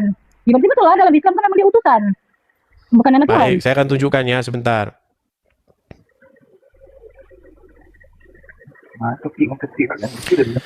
Nih ya. Saya akan bacakan di dalam 1 Korintus pasal yang ke-15. Teman-teman bisa bantu saya, kadang-kadang saya kalau nginget ayat ini agak sedikit lupa loh ya. Terus ayat berapa, Bang? Sebentar. Sabar. Sesuatu kaki, bentar ya. Iya. Oke, 1 Korintus pasal yang 15 ayat 27 ya. Nih. Korintus pasal 1 Korintus 15 ayat 27. Korintus 15 ayat 27. 15 ayat 27. Nih, apakah Yesus Tuhan, Bapa Tuhan, maka akan gontok-gontokan seperti katamu? Enggak. Nih, saya balikan ya. Nih, perhatikan. Ya. Nih. Saya akan baca ayat sebelumnya ya. Nih, saya akan baca ayat sebelumnya biar kita nggak kehilangan konteks. Intinya itu di 27. Tapi kita mulai dari ayat yang ke-25. Karena ia harus memegang pemerintahan sebagai raja. Ia di sini Yesus ya. Karena ia Yesus harus memegang pemerintahan sebagai raja sampai Allah meletakkan semua musuhnya Yesus di bawah kakinya Yesus. Musuh yang terakhir yang dibinasakan adalah maut atau kematian. Jadi musuhnya manusia itu yang terakhir itu adalah kematian dan itu sudah dikalahkan oleh Yesus. Perhatikan. Sebab segala sesuatu telah ditaklukkan Bapa di bawah kakinya, kaki Yesus. Tetapi kalau dikatakan bahwa segala sesuatu telah ditaklukkan, maka teranglah bahwa ia sendiri yang telah menaklukkan segala sesuatu di bawah kaki Kristus itu tidak termasuk di dalamnya. Jadi maksudnya begini, segala sesuatu itu harus ditaklukkan, ditundukkan kepada Yesus. Supaya apa? Supaya dengan perantaraan Yesus, semua makhluk di bumi ini bertekuk lutut. Maka ketika semua itu sudah terjadi, maka Yesus akan membawa semua manusia yang telah ditaklukkannya itu kepada Bapa di sorga. Makanya Yesus itu adalah Tuhan untuk kemuliaan Allah. Begitu. Jadi Yesus dan Bapa di sorga nggak gontok-gontokan. Justru Yesus melakukan kehendak Bapa di sorga. Yang gontok-gontokan itu Allah sama Muhammad. Allah bilang di dalam Al-Quran, ya ayyuhallazina amanu, wahai orang-orang yang beriman, ucapkanlah perkataan yang benar. Muhammad ngomong, boleh bohong. Nah, gontok-gontokan. Jadi pertanyaan saya di ayat Korintus ini, apa yang ditaklukkan? Segala sesuatu ditaklukkan di bawah kaki Yesus. Kenapa ketika dia disalib sama Yahudi, kenapa dia tak bisa menaklukkan Yahudi itu? Bagaimana? Loh, dia menaklukkan itu dengan cara bangkit mengalahkan maut. Gimana? Apa yang mengalahkan maut? Bukannya mati itu. Baik, Kematian itu sekarang begini. kesalahan. Baik, sekarang kita harus gunakan bahasa-bahasa sederhana. Perhatikan. Kalau orang mati, misalnya Muhammad mati. Sampai sekarang dia masih mati, masih meninggal. Setuju? Iya. Oke. Yang menang Muhammad atau kematian? Sekarang Muhammad meninggal kan? Mana Artinya di Muhammad sebentar. Tenang Risha. Begini Risha. Artinya maut, kuasa kematian atau kuasa maut itu masih menginjak lehernya Muhammad. Kenapa? Karena Muhammad tidak bisa bangun. Karena apa? Karena tenang Risha. Tenangkan dirimu Risha. Tenangkan dirimu Risha. Tenang. Risha. Bagaimana cara menyelamatkan Ketika umatnya? Muhammad meninggal, Tidak bisa. Saya tanya sama abang lah. Bagaimana cara dia menyelamatkan umatnya sementara dia menyelamatkan diri sendiri aja dari beberapa loh, Yahudi dia juga bangkit. sama. Seandainya Yesus tidak bangkit, maka nasib kami sama seperti kalian, mengikuti orang mati di kuburan. Apa yang dilakukan Risha. Yesus kalau dia bangkit? Nah, Risha, yang dilakukan Yesus kalau bangkit apa? kamu jangan dilakukan kemana-mana dulu, Risha. Pokok bahasan kita adalah bahwa kematian itu telah ditaklukkan oleh Yesus. Sehingga Yesus menaklukkan yang namanya maut dan kerajaannya. Kematian dan kuasa. Kematian, makanya di dalam Injil, hai maut, di manakah sengatmu? Makanya maut tidak berkuasa atas Yesus, makanya Yesus bangkit. Sementara maut berkuasa atas Muhammad, makanya Muhammad masih di kuburan. Makanya saya bilang sama kamu Risha, ayo Risha, datang kepada Dia yang mengalahkan maut. Karena orang yang mengalahkan maut tersebut, yaitu Yesus, adalah jalan dan kebenaran dan hidup. Makanya datang kepada yang hidup, dipimpin oleh yang hidup, menjadikan yang hidup sebagai junjungan pemimpin kita, supaya kita taat, patuh, tunduk kepadanya. Jangan ngikutin orang mati di kuburan. Kurang bagaimana saya menjelaskan kepada kamu, Risha? Kurang bagaimana? Jadi kenapa orang Kristen sama orang-orang apa lah, kenapa nggak mati? Bisa aja kenapa mati di kuburan? Ini susah ini, Risha. Risha, apa yang diajarkan oleh Tuhan Yesus? Barang siapa, Risha, sebentar Risha. Salib, dengar, Risha tenang. Seorang Kristen yang sejati itu harus memikul salibnya. Tetapi salib itu bukan berbicara mengenai kayu. Salib itu berbicara mengenai penderitaan. Karena zaman sekarang tidak ada lagi hukuman salib. Zaman sekarang itu, hukumannya itu, cobaan dan godaan itu, contohnya, misalnya, dipersekusi sama orang muslim. Misalnya kalau ketemu sama misalnya si pendebat-pendebat muslim, katanya darah saya dihalalkan.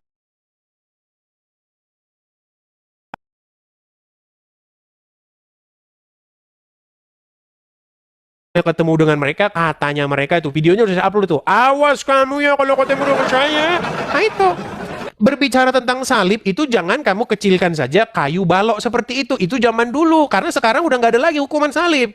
Hukuman yang sekarang itu adalah yang diderita oleh umat Kristen adalah penindasan, contohnya mau ke gereja sama orang muslim dihalang-halangi, dipasangin toa gede-gede, ya kan, Allahu Akbar. Tuh, orang mau ke gereja tapi diganggu-ganggu. Itulah salib yang harus dipikul oleh orang Kristen. Dan ketika orang Kristen memikul salib, satu, tidak boleh membalas. Tidak boleh membalas kejahatan dengan kejahatan. Itu. Makanya seperti itu. Kekristenan itu tidak boleh membalas kejahatan. Bahkan kepada orang yang memusuhi kamu sekalipun. Kamu harus berdoa dan meminta berkat. Memberkati orang-orang yang menganiaya kamu, membenci kamu, memusuhi kamu. Beda dengan Islam. Orang nggak salah saja, kalau ketemu Yahudi dan Nasrani suruh pepet di jalan. Jadi Risa, saya rasa tidak perlu panjang lebar. Kalau sekarang kamu mungkin masih berkeras. Gini Risa. Nanti, Gereja ada loh yang makan tubuh dan darah Kristus. aduh Risa, satu-satu lah Risa. Nanti kemana-mana Risa, kemana-mana. Udah gini aja. Begini, kamu tonton dulu gini Risa. Ini kamu lihat video-video saya. Penjelasan saya itu udah semua. Gimana nih makan tubuh dan darah, itu sudah saya jelaskan semua. Nggak usah banyak-banyak dulu. Intinya begini. Pertama-tama, kamu harus... Yang badan sama Yesus. Benar kan? Ya Benar udahlah kan? Risa. Saya rasa jangan banyak-banyak dulu. Nanti kamu banyak melawannya. Saya sarankan kepada kamu banyak belajarnya dulu sajalah ketimbang melawannya, oke? Kamu tinggal jawab aja pertanyaan saya kalau saya salah. Kalau sekiranya saya salah, kamu tinggal jawab. Karena kan kamu telah saya bilang. Risa, nanti Yang kebanyakan Risa. Kamu saja yang itu dulu saja, nanti kebanyakan kemana-mana. kamu bilang kan. Kita Abang besok bilang, lagi. Ini saya mau rehat dulu. Saya rehat dulu ya. Yesus memikul salib. salib itu kan Yesus dipaksa memikul yang dibuat oleh orang Yahudi. Bukan Yesus yang menginginkan dia mati di salib itu. Risa, itu sudah saya jawab. Siapa yang menginginkan supaya Yesus disalib? Siapa yang menginginkan supaya Yesus ditelanjangi, dibunuh, digebukin seperti itu? Siapa yang menginginkan? Diarak seperti itu. Diarak di tengah-tengah masyarakat. Dibawa di bukit, di kayu, dipancung, digantung di sana, di atas kayu salib. Siapa yang menginginkan itu? Banyak orang Kristen katanya yang menginginkan itu Bapa di surga. Katanya. Begini. Itu kemarin itu kontroversial itu. Itu statement saya yang sangat kontroversial di 2025. Begini. Keinginan untuk menyalibkan Yesus, keinginan untuk membunuh Yesus, keinginan untuk mempermalukan Yesus, mengarak dia di tengah jalan, di pasar, di ini, itu adalah keinginan daripada si jahat. Tetapi apakah Yesus membalasnya? Tidak. Bahkan di atas kayu salib dia berdoa, "Ya Bapa, ampunilah mereka karena mereka tidak tahu apa yang mereka perbuat." Ya makanya tadi dia Tuhan. Kenapa tadi aja membuat orang bertobat atau turun di Tuhan, sana? ketika kamu mengatakan Tuhan itu, apakah itu Bapa di sorga? Kalau ketika kamu mengatakan Tuhan, di dalam pikiranmu Bapa di sorga, saya setuju dengan kamu bahwa Yesus bukan Bapa di sorga. Kalau kamu tenang, ketika kamu mengatakan Tuhan, kata Tuhan itu kamu maksud adalah Bapa di sorga, saya setuju dengan kamu bahwa Yesus bukan Tuhan di situ. Maksudnya Tuhan Bapa di sorga. Masalahnya banyak orang tidak tahu Tuhan itu apa. Tuhan itu adalah title, gelar. Itu bisa disematkan kepada siapapun. Kalau kamu takluk tunduk kepada iblis, maka iblis itu jadi Tuhanmu. Itu ada loh ayat di dalam Al-Quran. Apakah Isa itu tidak pernah mengaku bahwa dirinya Tuhan? Dia hanya utusan. tidak pernah mengaku dirinya Tuhan, maksudnya tidak pernah mengaku bahwa dirinya Bapa di surga, betul? Tidak Saya setuju dengan kamu itu. Ya, dia Tuhan gitu. Berarti yang benar dong yang saya bilang tadi. Ya belajar dulu Risa ya. Risa, kamu belajar dulu. Nanti kalau kamu udah banyak belajar, baru kamu ngobrol sama saya lagi, oke? Setuju? Jadi kalau orang Kristen nggak perlulah berbuat baik ya, karena kan dosanya udah ditanggung sama Tuhan, udah disebutkan sama Yesus kan. Risa, barang siapa menjadi milik Yesus, maka dia melakukan perintah-perintah Yesus. Bagaimana kamu katakan, orang Kristen tidak perlu lagi berbuat baik. Orang Kristen, dosanya udah ditebus, jadi bikin kejahatan nggak apa-apa. Risa, kalau kamu menjadi milik suamimu, apakah kamu berkuasa lagi? Sebentar, dengerin saya. Kalau kamu menjadi milik suamimu, apakah kamu berkuasa lagi atas tubuhmu itu sendiri? Kamu bisa menyerahkan tubuhmu kepada siapapun yang kamu mau? Kalau kamu suami dari orang? Bisa nggak? Enggak. Baik, seperti itu juga orang-orang Kristen. Kami adalah umat yang sudah ditebus, dibayar oleh darah yang mahal. Maka hidup kami, tubuh kami bukan milik kami sendiri, tetapi milik dari yang empunya kami, yaitu Yesus. Nah, kalau kami milik Yesus, maka kami mengikuti perintahnya. Bagaimana mungkin kami milik Yesus tapi kami berbuat jahat? Yang seperti itu agama Islam. Nih, perhatikan. Kalau kamu agama Islam, Risa, kamu itu masuk surga walau kamu mencuri, berzina. Perhatikan ya. Coba dengar. Ini bukan kata saya, perhatikan. Ini kata Muhammad, perhatikan. Di mana? Man qala la ilaha illallah Muhammadur Rasulullah dakhalal jannah. Siapa yang mengucapkan la ilaha illallah Muhammadur Rasulullah dakhalal jannah. Semua umat Muhammad sallallahu alaihi wasallam masuk surga. Nabi yang mengatakan. Datang sahabat bertanya, wa in zana wa in sarak, bagaimana kalau dia berzina? Bagaimana kalau dia mencuri? Kata Nabi, wa in zana wa in sarak, dia berzina, dia mencuri, tetap masuk surga. Berzina, mencuri. Ya, itu bebas. Itu ajaran agamamu. Di dalam ajaran agamamu, makanya mencuri, berzina masuk surga. Yang penting mengucapkan syahadat. Aduh. Udah, Risa, kamu gini saja. Pesan saya sama kamu gini, sebentar. Risa, pesan saya sama kamu begini.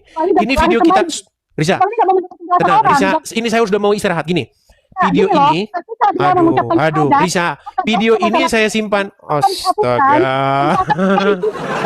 Risa, tenang, Risa gini, Risa, tenang. Kita bisa lanjut lagi diskusinya. Nanti kamu turunkan dulu emosi kamu. Saya tunggu kamu di lain kesempatan. Hari ini saya mau istirahat dulu karena saya udah capek, Risa. Saya mau istirahat dulu. Nanti kamu diskusi lagi dengan saya. Kamu tonton lagi nanti video ini ya. Saya simpan di link di YouTube saya. Linknya ada di profil. Oke? Istirahat dulu, Riva. Istirahat dulu. Teman-teman, nanti kalau kita tanggapin terus nggak kelar-kelar. Sementara saya sudah capek. Bibir saya saja sudah kering begini lah. Ya, teman-teman ya. Saya istirahat dulu. Teman-teman, kita rehat dulu. Teman-teman, video yang tadi saya simpan di YouTube saya. YouTube saya ada di profil. Cek saja di profil saya. Teman-teman lihat di situ akun asli saya, akun Facebook, akun apa semua ada di profil.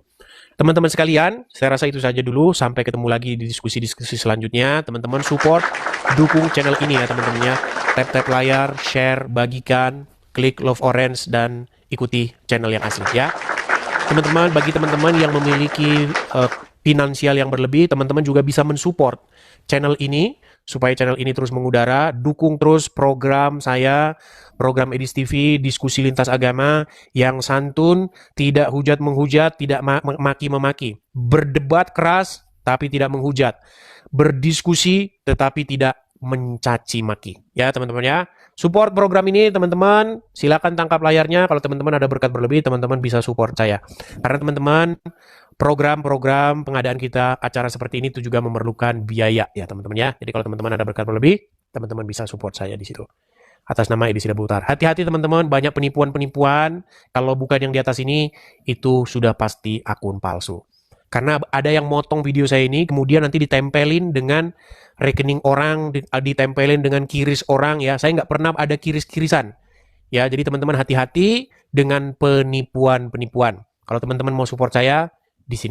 Baik teman-teman yang terkasih dalam Tuhan Yesus Kristus, apa tanggapan teman-teman ketika mendengarkan diskusi atau debat dari awal hingga akhir teman-teman? Berikanlah tanggapan teman-teman di kolom komentar dan sama-sama kita dapat belajar bersama supaya ada banyak orang yang dicerdaskan, yang mengerti bahwa kebenaran yang sejati itu ada dan pasti kebenaran itu mengalahkan ketidakbenaran. Kebenaran itu pasti mengalahkan hal-hal yang kamuflase. Terang itu pasti mengalahkan kegelapan. Kegelapan tidak mungkin bisa mengalahkan terang. Tentu terang di dalam Yesus Kristus. Teman-teman terkasih, kita harus bangga. Ya, kita harus bangga bahwa para polemikus Islam mesti belajar Quran, kitab sucinya, dan mendengarkan para pendahulunya.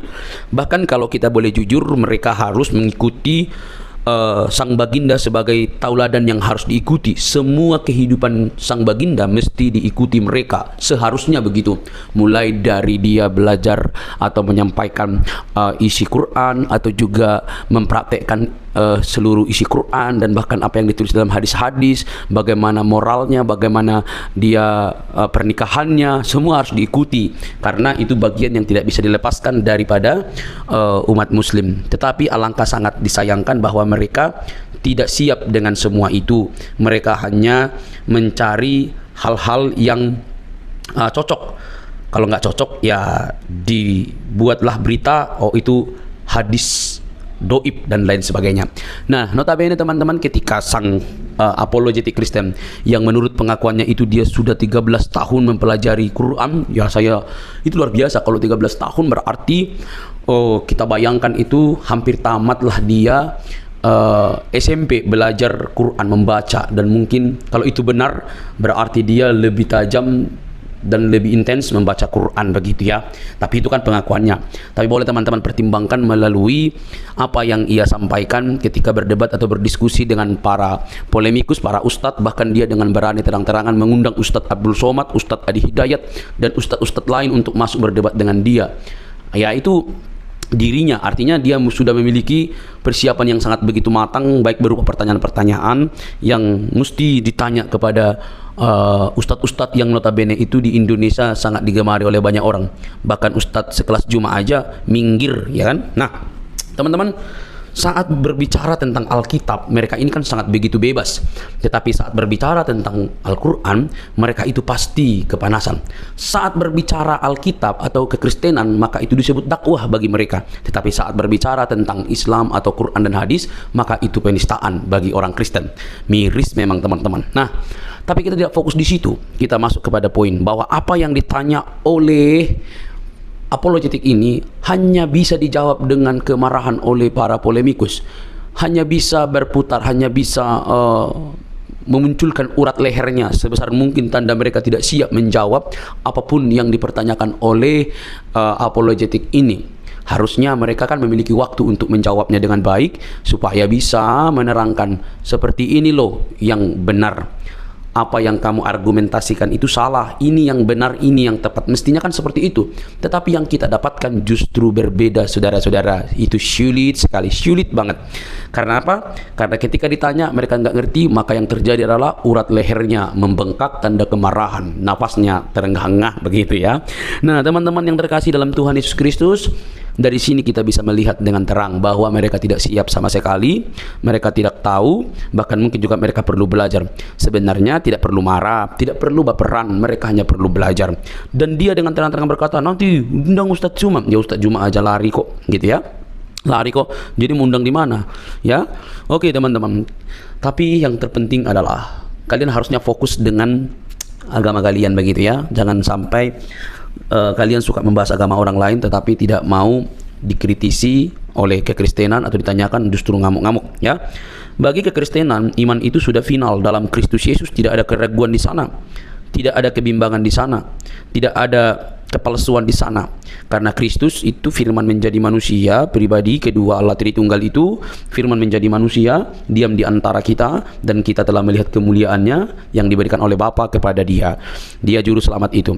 Teman-teman, kalau kita membaca Yohanes 13 ayat 13, kamu menyebut aku guru dan Tuhan, dan katamu itu tepat, sebab memang akulah guru dan Tuhan. Jadi di sini ada dua kata yang sangat menarik. Kamu menyebut aku guru dan Tuhan, kurios, berarti itu merujuk kepada pencipta. Dia pencipta, dia yang dihormati, dia yang ditinggikan, begitu ya. Jadi ketika Yesus mengatakan kamu menyebut aku guru dan Tuhan, katamu itu tepat, tidak melarangnya. Oh, saya bukan Tuhan, jangan kamu sebut aku Tuhan. Bisa saja dikatakan begitu, tetapi dia tidak mengatakan itu. Katamu itu tepat, sebab akulah guru dan Tuhan. Saudara, hal ini tidak bisa dibantah. Kata Tuhan memang bisa dipakai, karena dalam bahasa Inggris pakai istilah Lord, ya, bisa Tuhan, bisa Tuhan. Maka tergantung konteks ayat itu. Karena Alkitab itu berdasarkan konteks, tidak boleh dicomot seperti kelakuan Ustadz Juma dan yang lain-lainnya. Comot-comot lalu lepaskan begitu saja, lalu menimbulkan persepsi pengertian yang keliru. Maka kalau dipakai di sini istilah aku guru dan Tuhan, dia yang berarti berkata, ya udah, kamu yang mengatakan aku guru, ya itu aku Tuhan, memang aku guru, aku Tuhan, gitu. Tidak salah, itu tepat sekali. Jadi kalau ada orang yang mengatakan di mana dia disebut guru Tuhan, ya udah ada banyak sekali gitu. Dia Allah ada juga. Jadi jangan pernah membuat sebuah argumentasi yang begitu liar tanpa bukti, karena Alkitab itu cukup bukti. Alkitab dan ahli sejarah membuktikan Yesus itu adalah Tuhan dan Juru Selamat umat manusia. Percayalah, dia menyelamatkan kita dari dosa. Oke teman-teman, jangan baperan yuk. Salam sadar, salam waras. Semoga kita diberkati. Bagikan ini kepada teman-teman Anda dimanapun berada. Semoga ada banyak orang yang dicerdaskan dan menerima Injil sang kebenaran itu di dalam Kristus yang menyelamatkan kita. Sampai ketemu di video selanjutnya. Tuhan memberkati.